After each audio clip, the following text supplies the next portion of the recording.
So welcome to L'Dor Va-Dor's Oneg Shabbat, May 1st, 2020.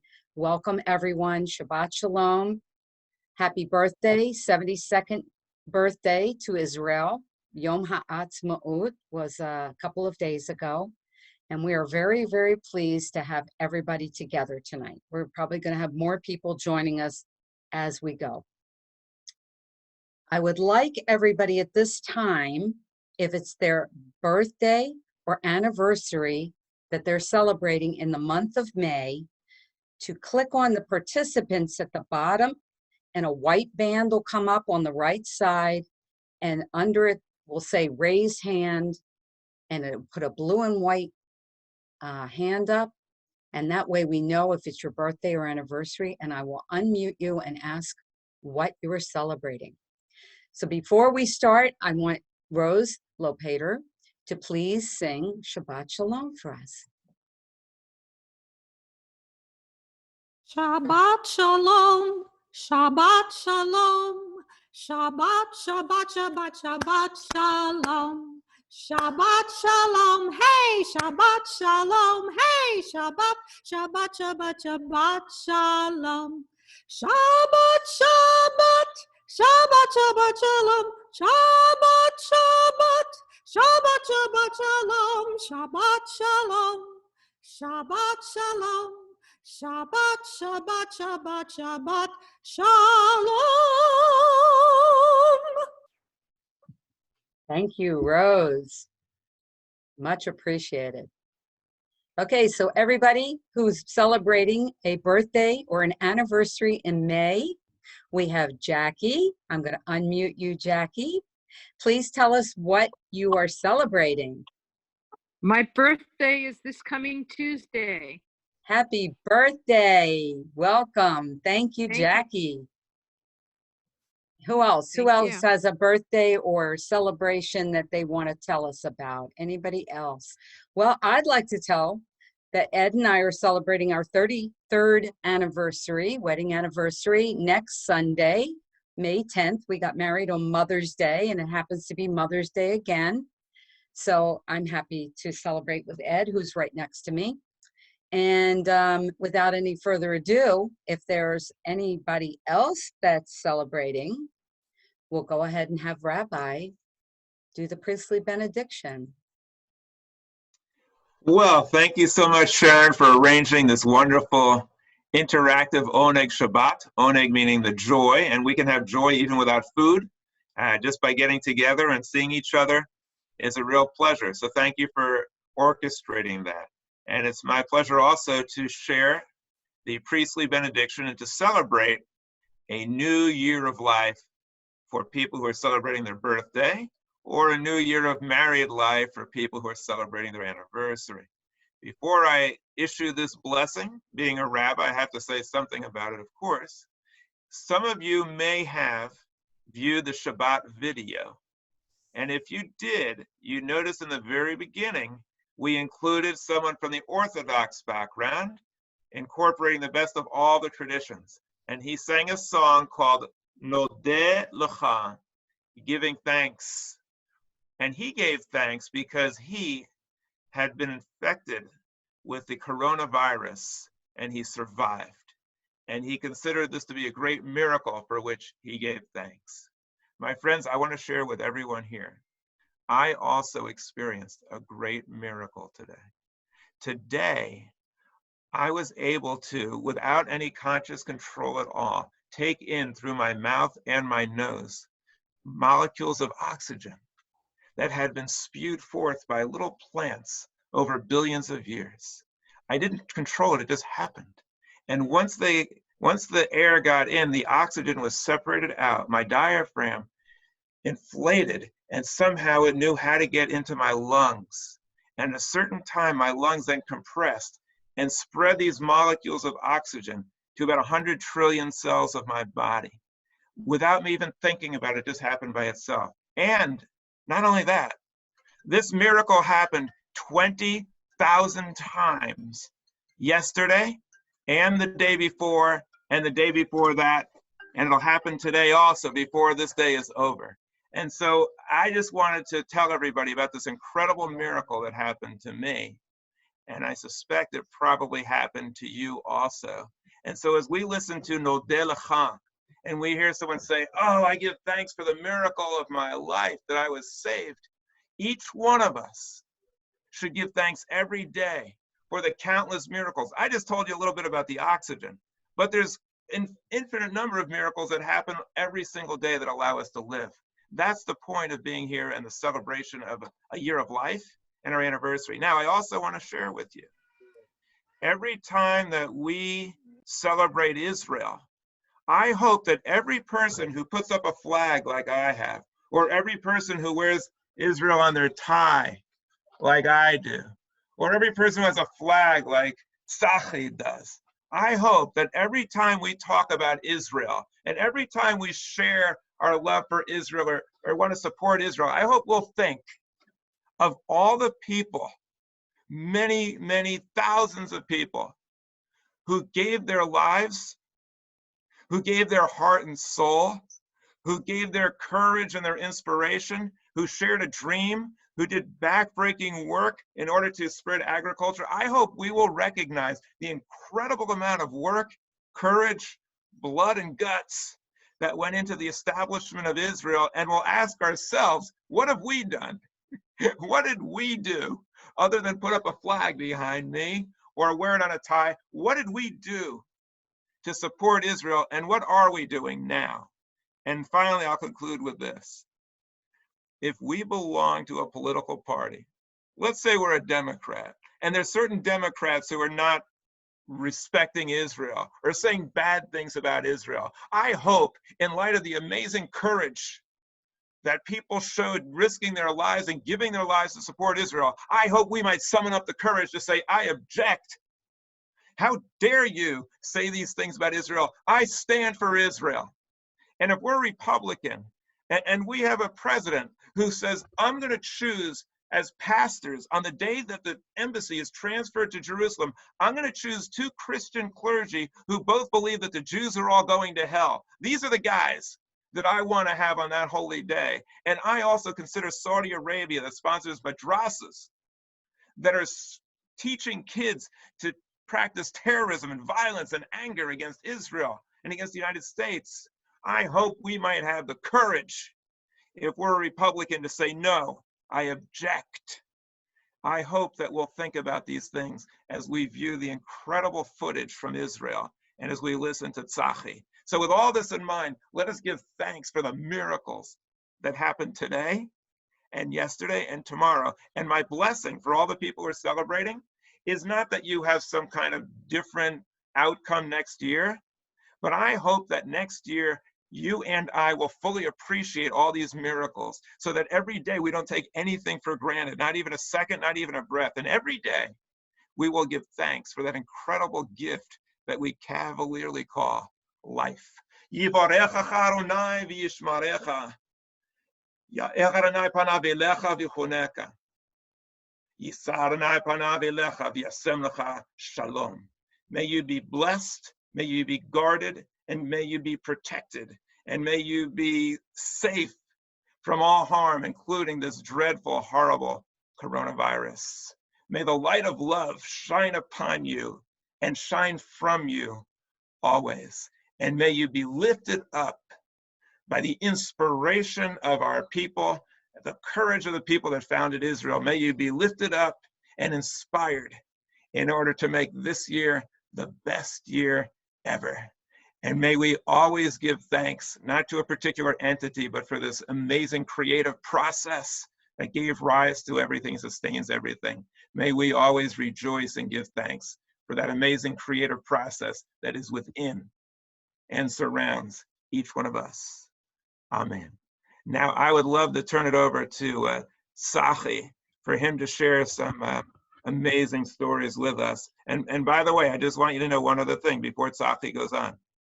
For the first time in months, my mother is listening in and she is joining us. Now, she hasn't had her hair done in about 3 months. And she isn't wearing her formal attire.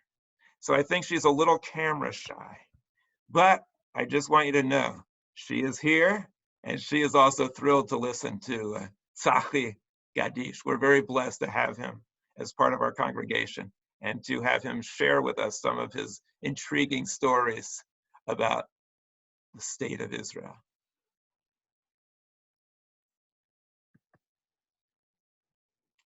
Okay, the next thing we're going to do is we're just going to put up, before we do Tzachi, we're going to put up the names of the birthdays and anniversaries, and Rose is going to sing Siman Tov and Mazel Tov. So give me 1 second. Rose, give me 1 second. Let me just do this real fast.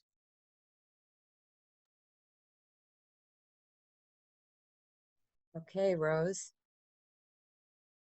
Siman Tov, Mazel Tov, Mazel Tov, Siman Tov. Siman Tov, Mazel Tov, Mazel Tov, Siman Tov. Siman Tov, Mazel Tov, Mazel Tov, Siman Tov. Hey, hey, Anu.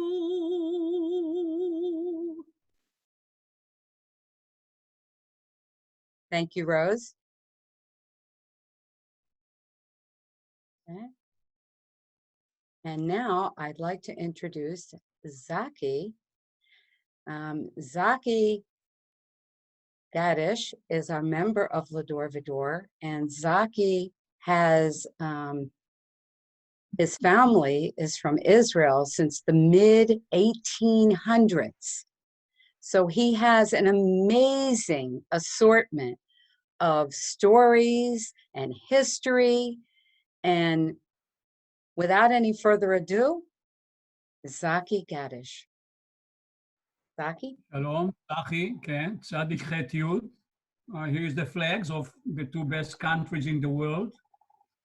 This flag actually is given when you go for a memorial, and if you can see, there is a little black thing that says Yizkor on it. So this is, we put on graves of our dear ones. It says Yizkor.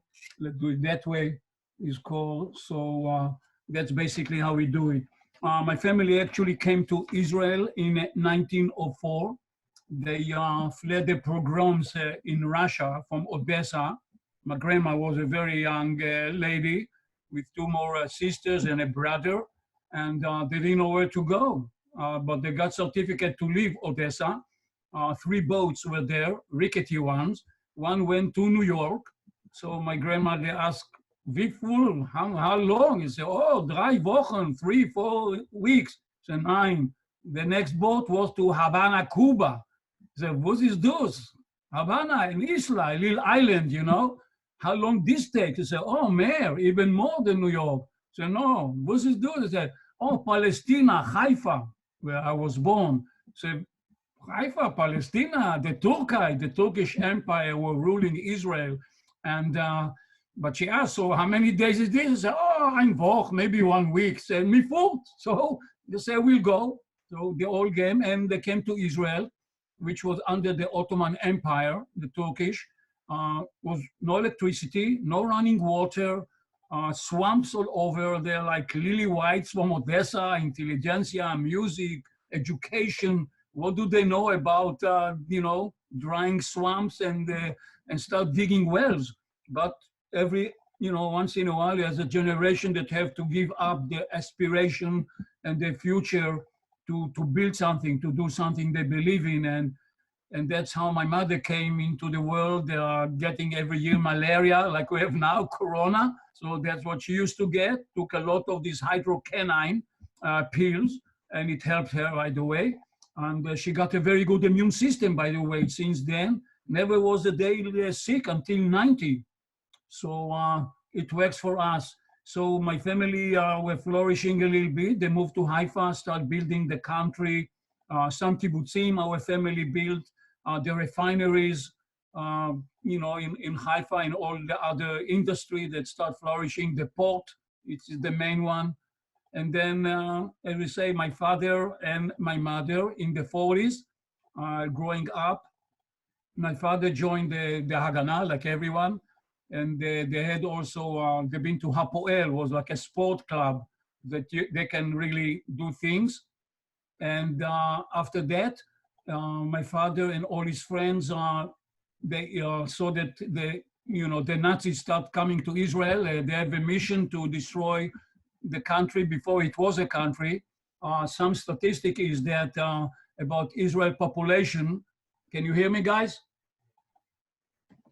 So here I got some We stats hear on you it. fine. Yeah, when my family came to Israel, in Israel at that time, they had like maybe 5,000 to 10,000 people. Then population increased slowly. And by the time of 1944, 1945, at the middle of the war, Israel was already 500,000 people. Within a year or two, Israel population grew up to 600,000. So the year 1948, when Israel were fighting for war of independence, we basically were at that, when I remember, was 650,000 people. That's not a big thing to do. We got a lot of Holocaust survivors that came to Israel. So my father and his troops, first of all, held the, Field Marshal Rommel in North Africa. We're afraid that he's going to come from Libya, Benghazi, Tobruk, all these places. And the mission from Hitler was to kill all the 600 Israelis that live in Israel. So our guys put a stand around the border of Libya and Egypt, and they held the Nazis off. And then they went back and they told the British, okay, guys, we help you in the war, give us a country. We know what happened with the British mandate.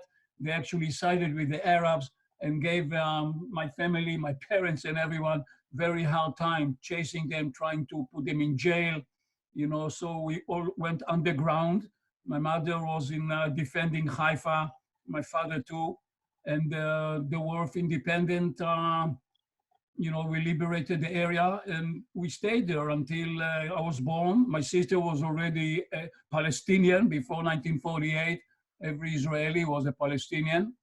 And Palestine is Palestina, the word made by the Romans that didn't want the word Judea on the map, so they call it like Palestina, Faleshet, like if you read the Bible Samson time, actually the Gaza area, Ashkelon. So that's how they put it on the map, Palestina. And that's what it is. And basically, I grew up into, kind of a Zionistic family. We're not religious at all. My mom used to light candles every Shabbat for her parents. And, I was lucky to meet my grandmother, Batya. That's also the middle name of my daughter, Ilana, Batya. We try to commemorate relatives. And I just grew up in a beautiful family. Everybody was very non-militaristic, by the way, and the Labour Party, if you will, rabbi. So we did all kind of, building the country. Israel at the time mushroomed from 19, here is some really astonishing numbers, that Israel population in 1948, as I said, was about 650,000.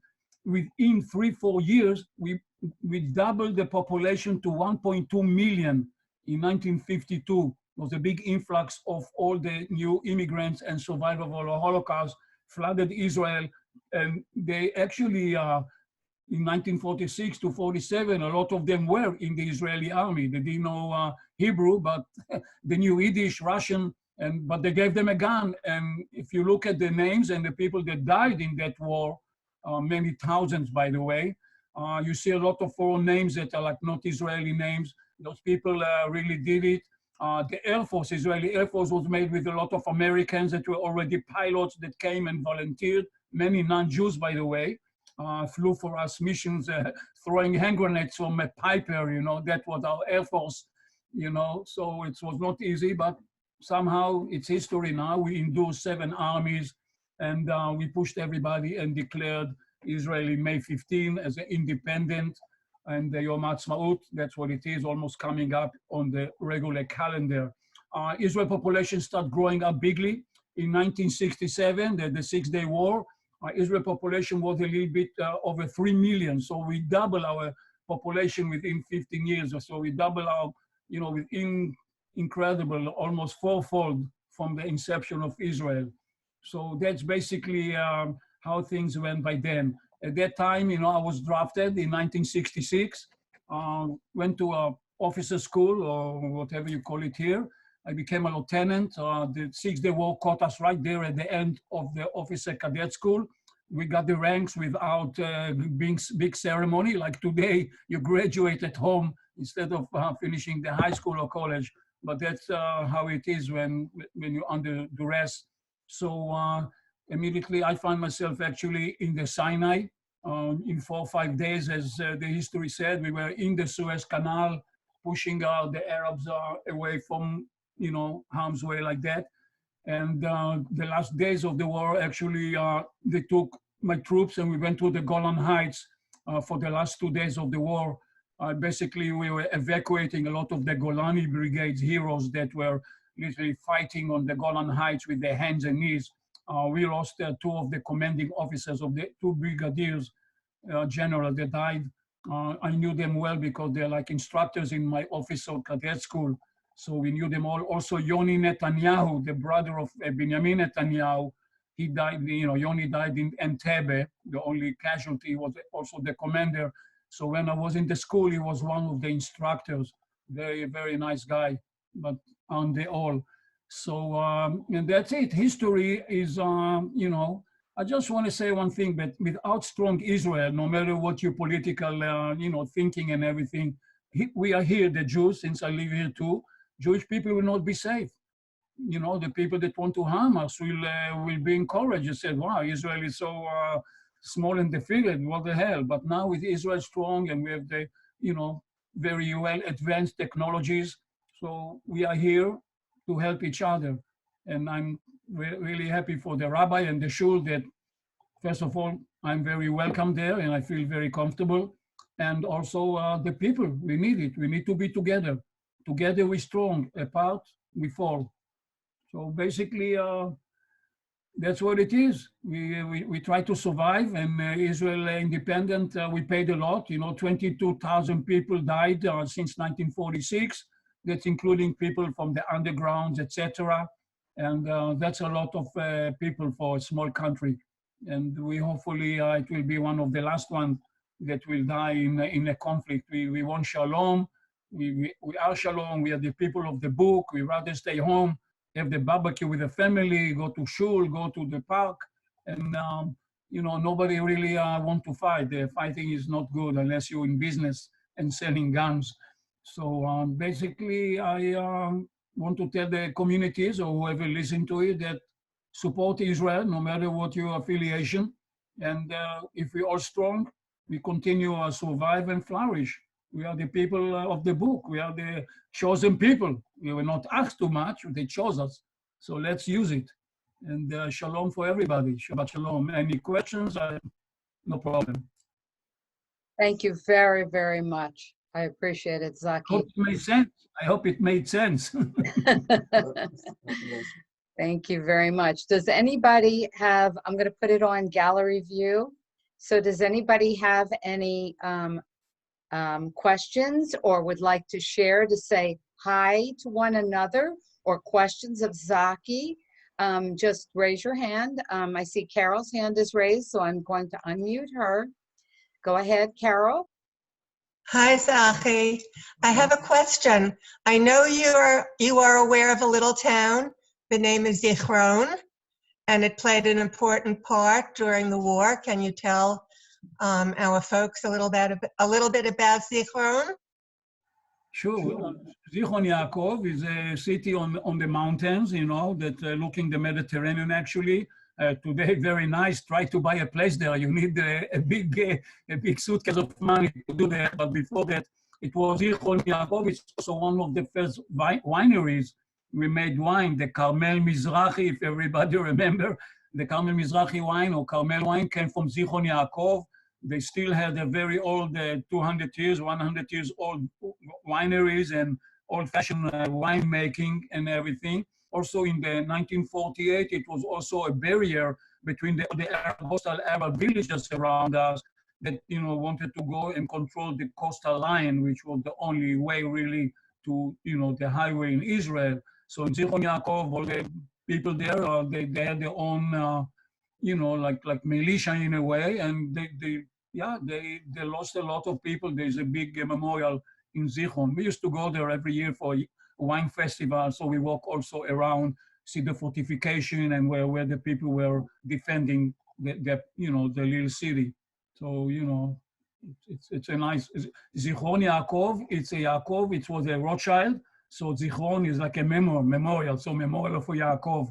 So he was Habaron, the Baron. So he was one of those guys that like wine. So he said this is a good place to grow them. The temperature is perfect, and that's how it is today. Thank you. Thank you. I have another hand raised. Give me a second. I have Andy Sussman.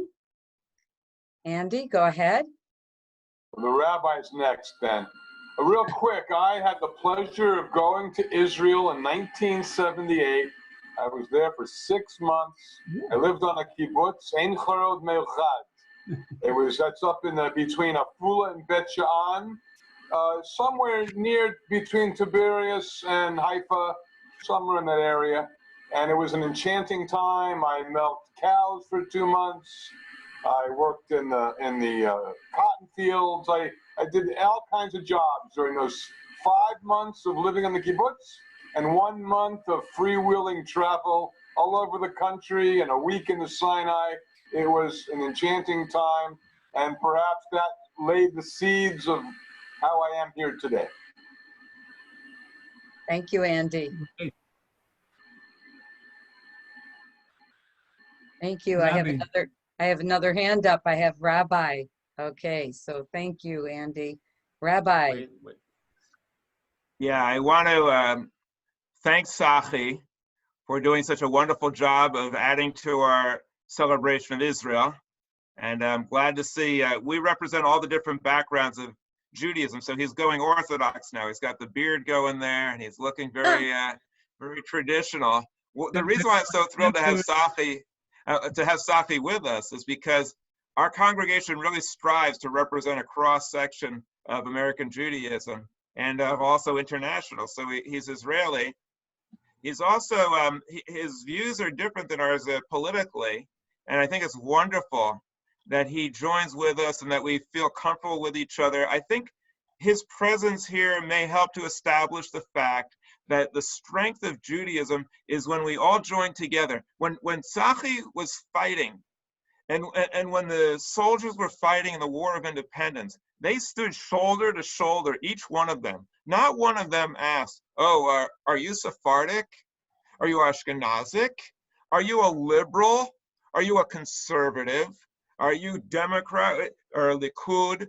They stood shoulder to shoulder, and each one of them counted on the other one not to bolt and run, to stand up with each other. They depended on each other.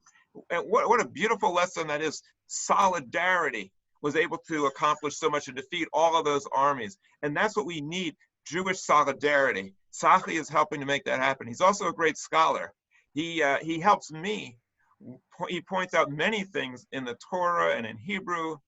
It's just a great resource to have. We're lucky to have him. I also want to share with you how fortunate we are. Tonight, I have, for the first time, my brother Dan, Danny, the famous magician, Danny is on with us. He sent me a video of his speaking to kids and sharing lessons about health and nutrition through magic and through humor. And I'm going to put that on our link so that we can attract children and young people to hear his message of caring for your body as almost a religious, spiritual obligation. And I also have, for the first time, my mother is on the line.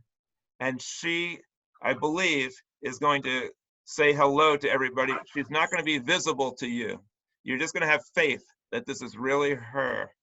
Okay, if you can't see her, but if you have faith, you believe in things that you cannot see. So go ahead, Mom, lay it on him. What do you want to say? Well, I'm so sorry that I would like them to see me at the piano, which is what I really am known for. At the temple, when we started the L'Dor Va-Dor, it was with my husband, Rabbi Sam, and I did all of the music, and we've been continuous for all of these years. And I want to wish everybody a wonderful Shabbat, happy, healthy, and next week I hope to be able to be with you. And I just want to share with you also that we have tonight here in an ecumenical spirit, the Father, the Son, and the musical spirit. My mother is here in spirit right here. So we have a very ecumenical Shabbat. And I would like to have my brother Dan say something if he could. Okay, Dan. Can you unmute, Dan? Yes, I'm unmuting Dan. Okay, go ahead, Dan. Welcome, Dan. Shabbat Shalom. Thank you. It's great to be here. It was really great to hear my mom's voice, and it's really made me very happy. I really enjoyed Tzachi's little talk that he gave, and I learned a lot about like Benjamin Netanyahu's brother, Yoni. He actually died in the war. That was interesting little trivia. I had a question for Tzachi. When Israel was first formed, were the Arabs treated as equals, or were they kind of treated as second-class citizens? That was my question for him. A good one. Actually, my mom, being Ashkenazi and everything, talking Yiddish and German and Russian with a grandparent, she knew fluently Arabic, you know, Israeli Arabic. We lived in Haifa, which is a big Arab community next to us. We lived under the Carmel Mountain, just at the bottom of it, looking at the beautiful Baha'i gardens today. And the Arab that stayed with us became, of course, Israeli citizens. A few went to schools around. They decided to go to their own schools because, you know, like a Jewish school here, they rather have their own education. I want to say also that in the Israeli army, you don't have only Jewish people. We have Bedouins, we have Arabs, Muslims, we have Christians, we have Druze, we have a lot of sects that coming. So Israel definitely is an army of the people, you know, people's army. And everybody that has alliance to the country can serve. So, you know, of course you have, like in every community of a minority, you have radicals that try to inflame, you know, the situation. And we see today too, both sides of the, you know, of the line, as we say. And I myself will never discriminate. I didn't see discrimination per se. My family were always fair to the people that were not Jewish people, let's say. And we had like a lady that helped my mom, and my father used to take her after dark, you know, so she won't take a bus to the village. He'll give her a ride. I mean, not too many people will do it. So I grew up in a loving family and very accepting everybody. So the question is valid too. I don't say there's no discrimination, but there's discrimination both sides. So if one side feels that the other side threatening, of course it's going to have some friction. So we have to learn, and still learning as a young country, only 72 years old. Think of that. America is like 300 and gazillion years. So we're learning how to live with each other, and hopefully they'll accept us as a Jewish state. A lot of people, even in the parliament, we have Arabs in the parliament. It's not secret. They have like 13, 14 out of 120. So it's a big presentation. Some of them are very radical, you know, but we are the democracy. So we let them talk their 5 minutes and they spew their, you know, anti-Israeli sentiments, but we still let them speak. In another country, they'll be in jail, even in America. Try to be a communist. See what will happen to you, right? So, you know, remember that time of McCarthyism. So basically, we're trying to be tolerant, and hopefully, as we all wish, and shalom and peace will be together, and we can help each other rather than fight with each other. Definitely take the money and put it where it's supposed to be, and not in guns and some kind of crazy operations. That will be great for all of us, so we won't lose our children and grandchildren. That's it. Shalom. Sharon. Go ahead. Sharon, I just want to, I don't mean to monopolize the conversation, but there's something that must be said in response to my brother's question. He asked, are the Arabs treated equally? We have to remember this. When Israel was established 1948, the 5th of ER. They made a declaration to the Arab world. They had what you could call a declaration of independence.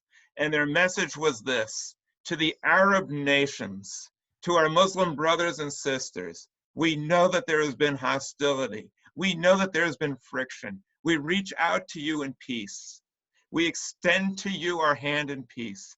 We want to build up a Middle East that is a paradise where all the religions can live in harmony and peace together. We reach out to you to join together to make this a paradise in the Middle East.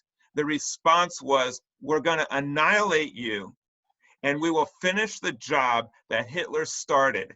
And they waged a war not just to defeat Israel's bid for independence, but to actually continue the genocide only 3 years after the Holocaust against the Jews.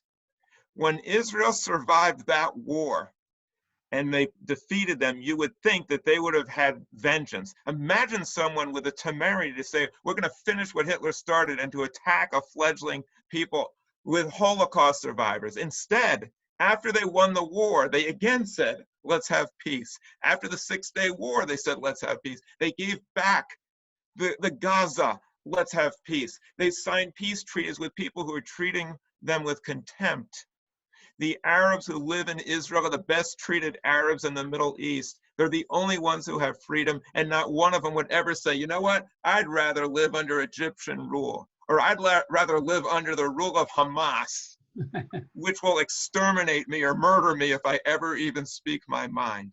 Let us always remember that the Jews have gone out of their way. They don't even have a death penalty against terrorists, which hurts them tremendously, because then people say, free 1,000 people, or we're going to kidnap more people. It harms them, but they bend over backwards to make peace. And it was Netanyahu who said, do not ever say that I would not recognize a Palestinian state. I would be the first one to do so if they wanted to have peace with us. We'd love to have a Palestinian state that wants to have peace. And finally, I'll just say this. They say that there should be a balance, that we should be even brokers in the Middle East and not side with Israel or with the Arabs. One group is trying to destroy democracy and destroy freedom, and the other is trying to protect it. You don't be neutral in those cases. You should not be neutral in the case of good versus evil. The Muslim people have dozens of countries. The Jewish people just wanted one, and that's all they ask. And never, ever use this as a reason for Israel. If you ask the Orthodox, why are the Jews entitled to Israel? You know what they'll tell you? God gave us the land. It's our God-given right. Never, ever, ever use that as a reason. This is the worst reason you could say. First of all, it's not accurate. But secondly, if we believe God gave us Israel and therefore we should fight to the death for it, how do we counter Muslims who say, no, God gave it to us. You guys are kafir. You guys don't belong here. God gave this to the Muslims. We're going to fight to the death. If we're saying God gave us the land, and Muslims are saying, no, God gave us the land, and then Christians say, hey, you know what? This is great. We want you guys to fight it out, because once you kill each other, Jesus is coming back, and then we're going to be the chosen ones. If we're all arguing over ancient literature, that's a horrible reason. Let us use as a reason for Israel the fact that the Jews are entitled to a tiny bit of real estate. Let us use that after the Holocaust, it was clear that the Jews need one little tiny oasis where they can be free. Let us use as a basis the fact that the Jewish people gave to Christians and Muslims their religion. And therefore, the least they can do is to pay us back. And let us use as a reason that this is a bastion of freedom and democracy, and it's the only place in the Middle East where you could have holy sites of Jews, Christians, Muslims, and Baha'i that would be respected, where women can actually go there and be treated with respect and honor, and people of all religions are treated with dignity. That's the reason why the Jewish people should be entitled to a state of Israel. Never use the other one. I'm sorry to monopolize this conversation, but I just wanted to get that out. Now let's have a fun conversation, everybody. Okay, go ahead, Tzachi. Go ahead. Well said, Barry. Well said. It is the truth, and that's how we should approach it. I mean, the Bible the Bible as a title is good, for us, but it won't convince our enemies, And unfortunately, many Arabs in Israel would like what you say and I said to happen, but a small radical group are not allowed them to speak up. And, the threats, what will happen to them, like you said before. If you leave it in Hamas and say something wrong, you're gone. So the same thing will happen here. So that's why some of them become very tough. Maybe they want to be re-elected again because we are a democracy. But Barry, you said it right. And all what we want is to live together. We need each other. We need the, the wisdom. We need the manpower to continue the country. And it will be good for everybody. Shalom. Thank you, Zaki. I have another hand up. So hold on. Let me get Wendy Frank. I'm going to lower your hand and unmute you. If we could keep our comments short so that we can be done Yes, I soon. will. Thanks. Hi there, Sashi. All I want to reiterate is my mother is one of the few Holocaust survivors that is still alive. She's 94. And way back, she said to me, we always have to do everything to make sure Israel survives. Because if this happens again, there has to be a place for Jews to go. So every Holocaust survivor knows that. Unfortunately, there's so few left, but I know people like my mother have passed it on to her children and grandchildren. Hopefully there are enough other Jews out there who know that. Right. Thank you. Thank you, Wendy, for your And I comments. very much enjoy hearing your whole story. Sharon, I want to ask you a quick question. If I tried to send this email to forward it to all these Jews I know who have not experienced Barry in our services and show them what wonderful things we're doing, can we include the Zoom or we can't? This will be available tomorrow, well, later tonight.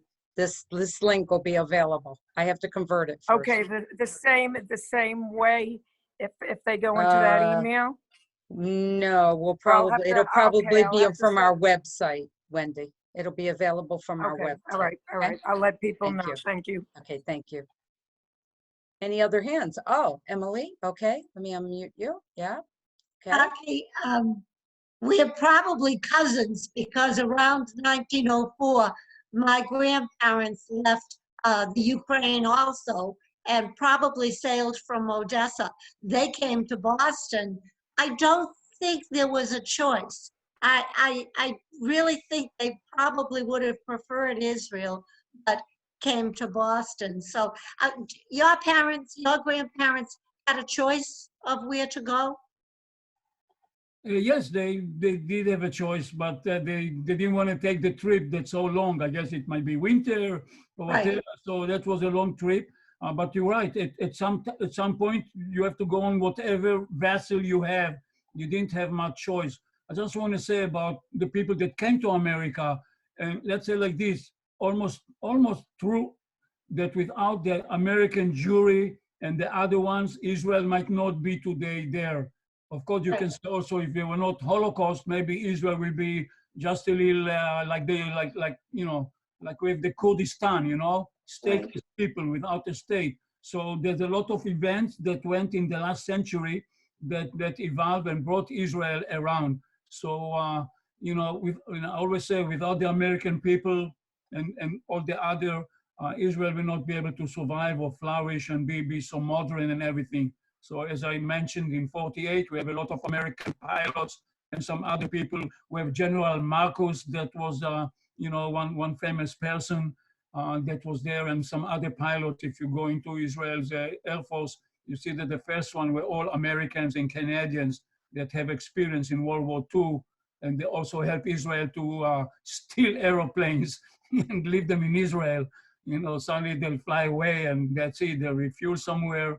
And somehow they got to Israel. So was many stories behind the scene of how getting the weapons and everything, but we can do it in some other time. But thank you for everyone, really. Thank you, Zaki. Thank you, Emily. Anybody else have their hand raised? I thought I saw, okay, Roberta, go ahead. Okay, have go ahead, Rose. two questions. One, is there a great deal of COVID-19 in Israel today? No, Second question is for Ari. in Israel, actually today, I read in the morning, only 225 people died. Israel population today is about 9.2 million. And most probably give another 500,000 of illegals and guests and other people that stay with some permits. So out of that, out of the 9 million, I think it's very, very low, 220 something, it's like a size of, I don't know, New Jersey or something like that. So it's very little. Israel immediately knew what to do, and they stopped everything. And the Israelis that really, you can say, because of military and being responsible, did not screw up the regulation and the rules and really stayed in. I know my family is very big. We have like 50 to 80 people in our family in Israel, and the families have many kids. Everybody was really fine, going with a guideline, and that's how you do it. If you don't, take responsibility to yourself, you can really give it to other people, and that's why the death toll goes up. In Israel, it's very low, and mainly, unfortunately for us, mainly people that died were really old people that have some type of, like pneumonia and other type of diseases like that, lung disease and everything. So it doesn't mean that they died from the corona, but they died with the corona. So it might aggravate the situation. But we're one of the lowest in the, casualties in the world. Good. And my second question is for Ari. I wonder if Ari has decided where he's going to go to college. Hi, Ari. Wait a minute, I gotta unmute him. Okay, Ari, go ahead. Yeah, I'm going to UF. Oh, wow. Mazel tov, Ari. That's it. Thank you. I'm studying microbiology and cell science. I have to speak for Ari a little bit because he's modest. So he got into a very, very elite program at UF where they have a special dorm for him. And within that group, he's in a special group where they pay him to go in to do some very advanced research and science. And so everything's taken care of. And we're really thrilled that he's going to be starting there, whether he's there physically or there online. It's a really wonderful program. And I do want to also say, if I seem kind of upbeat, like I'm kind of happy today, this is the first day that Ari and I played tennis in months. They reopened the park. We ran right out there and we played in the middle of the day, and it was really great, except one of our balls went over into the other court, and the girl touched it with her hand and threw it back. So then we couldn't use that ball anymore. So we had to use the other two. But oh yeah, we're getting really good at ping pong because we're playing that every day. But this was a really, really good day. So I got to play tennis with Ari. I got to see my brother Dan online. Bubba Graham participated. And I just want you to know that his name is pronounced Tzachi. Tzach means pure. So he might not look it to you, but he's pure. And the word tzach is also used like in the Bible when they have pure oil or when something has to be purified. Tzach and tzachi means purity. So just wanted to make sure you understood how to pronounce his name. Anybody else? Thank you, Rabbi. I just wanted to say to Tzachi, you mentioned Tzachi about the planes and the United States Air Force that came over to Israel to help fight the war. There's a wonderful, wonderful movie. If you haven't seen it already, can't remember the name of it, but I saw it at the Kravis Center about a year and a half ago. I'll unmute you, Rabbi. You know the name of it, Rabbi? Yeah, I believe it's called Up and Beyond. That's it. I think that's it. I think that's Yes. what it called. And it explains the fact that the United States had a whole bunch of airplanes. World War II is over now. So it's 1948, World War II is over. We had all of these planes that we use and nothing to do with them. We were no longer at war. Israel said, how about those planes? And the United States would not give them these planes. It's very, very shameful. It's really horrible when you think about it. They had the planes, they wouldn't give it to them. So what did they do? Americans and others had to get parts from these planes. They cannibalized them, brought them to Israel, and then the Israelis had to put it back together, which made them much, much more dangerous to fly. It's really an amazing story that these people from all over put these planes together, and they created an air force. The heroism and the ingenuity, it's just mind-boggling of what they did. But it's a great movie, yes. It is. It is definitely a great movie. So if you haven't seen it, look it up. It's Up and Beyond, and Yeah, I believe so. it's a docudrama, and it is a wonderful story, true story of what happened and how they saved them. Harris, you have your hand up. Okay, go ahead, Harris. Tzachi, didn't Israel get planes from France? Yeah. Plane from France? Didn't Israel get planes from France? We got the Mirage aeroplanes. Yes. Yeah, That's that what I was thought. called like Delta Wings. Very Yes. good, actually.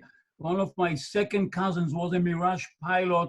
Actually, was shot down in the Yom Kippur War, and he ejected, and the aeroplane just landed and disappeared in the dunes.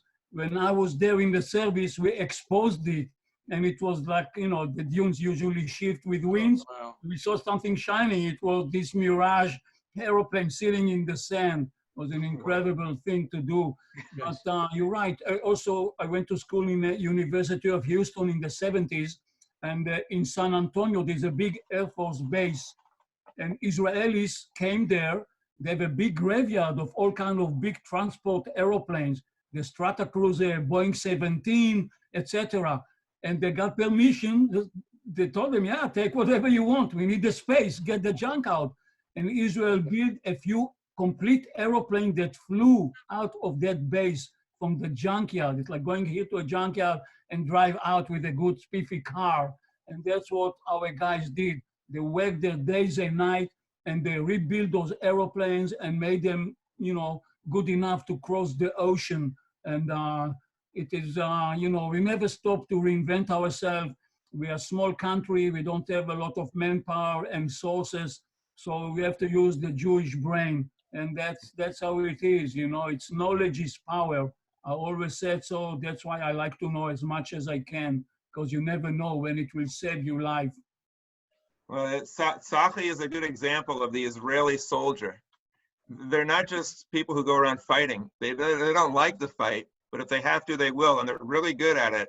And they're also multi-dimensional. He's just a real scholar, and that's the type of people we need who are involved in this struggle. People who have a breadth of knowledge to be able to know how to use that awesome responsibility of being able to fight and defend Israel. I also want to mention that we have on the line here, we have Sheila Finkelstein, who was very, very instrumental in helping us to accomplish this Zoom transmission right now.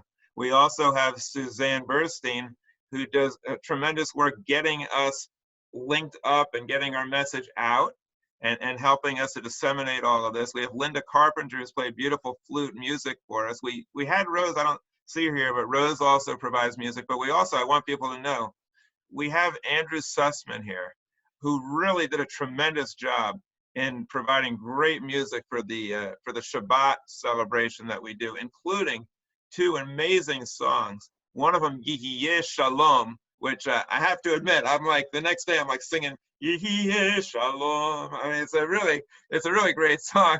Then he has another song, a prelude to the Kaddish, which celebrates life. And we're really lucky to have him here. And of course, Sharon is like, she does the work of about 5 different committees. In a normal congregation, they would have 5 committees doing what Sharon does. So we're really lucky to have her here. And I appreciate all of you, all of you who are on the line here joining with us. And I hope that we will also let other people know, because L'Dor Va-Dor is going through a difficult transition just like everybody else is. We're doing pretty well because we have some depth of talent that we work with, and we're getting by, we're doing well. But we, like everybody else, we need to innovate. So I'm hoping that everybody here will spread the word and get other people involved and tell them we want conservatives, we want Republicans, we want Israelis, we want people of different countries, we want non-Jews to join with us. We want to bring everybody together, old and young, to promote rational Judaism and something else you don't see so often, our liberal or progressive approach to Judaism that's also extremely pro-Israel. And a group of people that believes that Judaism is here for social action to make the world a better place. We're not partisan. We'll criticize either party or both parties, and we do get involved. We will take a stand. We will get involved. And if anyone here hears something that you don't agree with, by all means, speak up and share your point of view with us, because we want to hear from everybody. And if you know any Orthodox rabbis or conservative who will debate me, let me know, or even just exchange views, because we enjoy the give and take. And thank you, I don't know, I think I'm going to close out for my comments because I spoke too much already, but I just want to thank everybody for being here, for joining with us, for celebrating Israel Independence Day. Like I said before, let's go forward and do everything we can to strengthen Israel and to let everybody know that Israel is the best friend of liberals. Israel is the best friend of conservatives. It's the best friend of Christians, Muslims, Baha'i, and of free thinkers everywhere. So let's celebrate Israel. I'd like to ask if anybody else, congratulations, thank you. Happy birthday, Israel.